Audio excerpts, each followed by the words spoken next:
नाजरीन, हमारे चैनल इनसाइटली में खुशामदीद। दुनिया में बरे आज़मों की तादाद 7 है, जिनमें हर बरे आज़म जुग्राफियाई एतबार और मौसम के लिहाज से एक दूसरे से मुख्तलिफ हैं।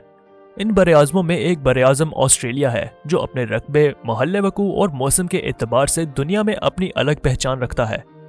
ऑस्ट्रेलिया का ज़्यादा रकबा सहरा पर मुश्तमिल है, जिसकी वजह से यहाँ पर आबादी भी बहुत कम है, मगर ऑस्ट्रेलियाई हुकूमत अपने सहराओं को सब्जे में बदलने का प्रोग्राम बना चुकी है। वहीं पर यह सवाल भी है कि आखिर क्या वजह है जो हुकूमत सहरा को गुलिस्तान बनाना चाहती है। इन देवहैकल सहराओं को सब्जे में कैसे बदला जाएगा, इसके लिए क्या तरीकाकार होगा, ये सब जानेंगे आज की वीडियो में। लेकिन सबसे पहले, अगर आप हमारे चैनल पर नए हैं या अभी तक हमारे चैनल को सब्सक्राइब नहीं किया, तो जल्दी से चैनल को सब्सक्राइब करके बेल आइकन के बटन को प्रेस कर दें, ताकि आपको हमारे चैनल की हर नई आने वाली वीडियो का नोटिफिकेशन मिल जाए और कोई भी वीडियो आपसे मिस ना हो। तो वक्त को ज़ाया किए बगैर जल्दी से वीडियो को शुरू करते हैं। ऑस्ट्रेलिया को बंजर सहरा क्यों कहा जाता है? बरतानवी हुकूमत ने सहराओं को कैसे दरियाफ्त किया? ब्रैडफील्ड प्लान क्या था?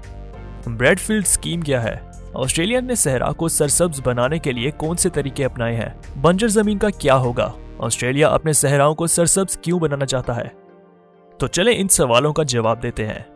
ऑस्ट्रेलिया को बंजर सहरा क्यों कहा जाता है? ऑस्ट्रेलिया का कुल रकबा 76,17,930 मुरब्बा किलोमीटर है। ऑस्ट्रेलिया के सहरा इतने बड़े हैं कि इनमें पाकिस्तान जैसे 7 मुल्क समा जाएं। ऑस्ट्रेलिया का बड़ा हिस्सा बंजर और सहरा पर मुश्तमिल है, इसलिए ऑस्ट्रेलिया को चपटा तरीन बरे आज़म भी कहते हैं। इसकी मिट्टी बहुत पुरानी और बहुत कम जरखेज है। इसके अलावा यह खुश्क तरीन बरे आज़म है। सिर्फ जनूब मशरिक और जनूब मगरिब की तरफ के इलाके मोतदिल दर्जा हरारत रखते हैं। आबादी की अक्सरियत जनूबी मशरकी साहिल पर रहती है। मुल्क के शमाली इलाके अस्तवाई मौसम रखते हैं और यहाँ रेन फॉरेस्ट, आम जंगलात, घास के मैदान, दलदलें और सहरा हैं।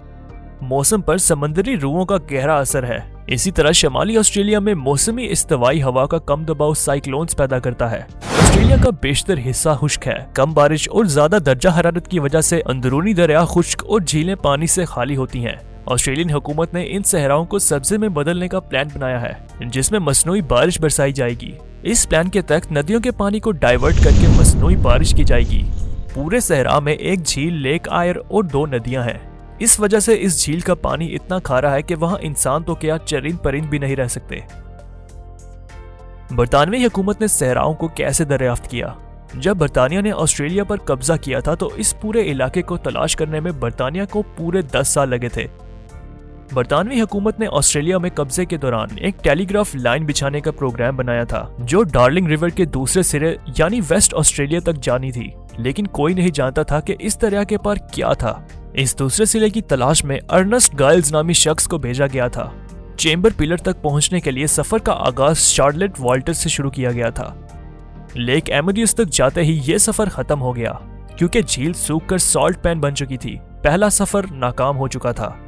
इसके बाद दूसरा सफर 1873 में शुरू करने का फैसला हुआ, जिसमें सफर मुस्ग्रेव रेंजर्स अल्बर्गा से शुरू किया गया था, जो आसानी से माउंट ओल्गा तक पहुंच गया था। इससे आगे का सफर इतना अजियतों भरा था कि अर्नेस्ट के साथ जो दूसरा साथी था, जिसका नाम गिब्सन था, इसकी जान भी चली गई थी और अर्नेस्ट मिशन को अधूरा छोड़कर वापस आ गया। लेकिन आते हुए अर्नेस्ट गिल्स ने इस सहरा को गिब्सन का नाम दे दिया था। इस सहरा को आज भी गिब्सन डेजर्ट के नाम से पुकारा जाता है। 1875 में तीसरा प्लान शुरू हुआ, जिसकी प्लानिंग थोड़ी मुख्तलिफ तरीके से की गई।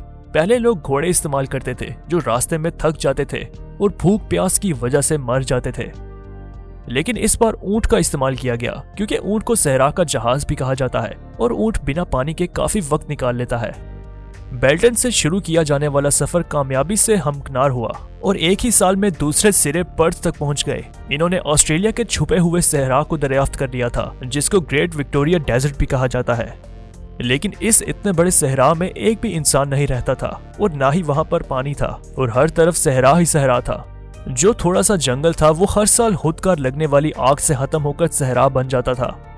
इस सब को देखते हुए 1930 में एक civil engineer doctor John Bradfield ने हुकूमत को इस सूखे हुए सहरा में पानी पहुंचाने का एक प्लान दिया था, जिसको आज भी ब्रैडफील्ड स्कीम कहा जाता है। डैम्स, टनल्स, पंप और पाइप के जरिए से पानी को इन 3 नदियों हर्बर्ट रिवर, टोली रिवर और बर्डकिन रिवर में डाइवर्ट करके क्वींसलैंड के दरिया थॉम्सन रिवर में लेकर आना था, जो रेगिस्तान के पहलू में था। इस तरीके से पानी का बहाव बढ़ जाएगा और सारे का सारा पानी खारे पानी वाले झील में पहुंच जाएगा, जिससे झील का पानी भी खारा नहीं रहेगा और आसपास के इलाके को पानी की फराहमी से इलाका सॉल्ट एरोजन से पाक हो जाएगा, जिससे क्वीनलैंड की बंजर और बेआबोगया जमीन भरी भरी हो जाएगी। इन नदियों पर बनाए जाने वाले डैम से 370 मेगावाट बिजली भी पैदा की जाएगी और इसका ऑस्ट्रेलिया के माहौल पर इतना फर्क पड़ेगा कि सहरा में भी बारिश हो सकती है। सुनने में तो सब अच्छा और आसान ही लगता है, मगर यह इतना आसान नहीं था। द ग्रेट बैरियर रीफ दुनिया में चलने वाले तमाम निजाम को तहस नहस कर सकता था। जैसे सब जानदार एक मदार में गर्दिश करते हुए एक ही फूड चेन से जुड़े होते हैं, इनमें से एक भी चीज अपनी जगह पर ना रहे, यानी एक स्पीशीज ना रहे, तो इकोसिस्टम का निजाम चेन रिएक्शन होने की वजह से हिल जाता है। इसलिए पानी को डाइवर्ट करने से इन नदियों में मौजूद स्पीशीज को नुकसान का खतरा था। इतना ही नहीं, ब्रैडफील्ड की कैलकुलेशन को भी माहिरीन दुरुस्त नहीं मानते थे। इसके लैंड की कैलकुलेशन ही गलत थी। इसने बैरोमीटर का इस्तेमाल किया था, जिससे जमीन का एलिवेशन कर्व दुरुस्त नहीं था और ना ही प्रेशर ठीक था। इन माहिरीन की बातें दुरुस्त थी, क्योंकि जब 1947 में एक सिविल इंजीनियर WHR निमो को ब्रैडफील्ड स्कीम को स्टडी करने का काम मिला, तब पता चला कि डॉक्टर ब्रैड ने नदियों के बहाव को 2 गुना ज्यादा कैलकुलेट कर लिया था। इसलिए इतने सारे फ्लॉज होने के बाद इस रिपोर्ट को बंद कर दिया गया था। लेकिन इतने साल गुजर जाने के बाद आज भी ऑस्ट्रेलिया इसी मसले से दो चार है, जिससे वो आज से 75 साल पहले निपट रहा था। यानी ऑस्ट्रेलिया का पानी का मसला ज्यों का त्यों है। इसलिए हुकूमत दोबारा से ब्रैडफील्ड स्कीम को ही लॉन्च करने का मंसूबा बना रही है, लेकिन इसी रिपोर्ट में थोड़ी अपग्रेड्स की गई हैं। इस रिपोर्ट की कामयाबी आने वाला वक्त ही बताएगा। ऑस्ट्रेलिया ने सहरा को सरसब्ज बनाने के लिए कौन से तरीके अपनाए हैं? ऑस्ट्रेलिया ने अपने सहरा को सरसब्ज करने के लिए 2 तरीके अपनाए हैं, एयर सीड और एयर फार्म वाटर। पहले तरीके में ड्रोन जहाजों की मदद से जमीन पर बीज बोए जाते हैं। बर्श फायर ऑस्ट्रेलिया के लिए सबसे बड़ी आफत है, जिसमें ऑस्ट्रेलिया अपने 20% बीज खो देता है।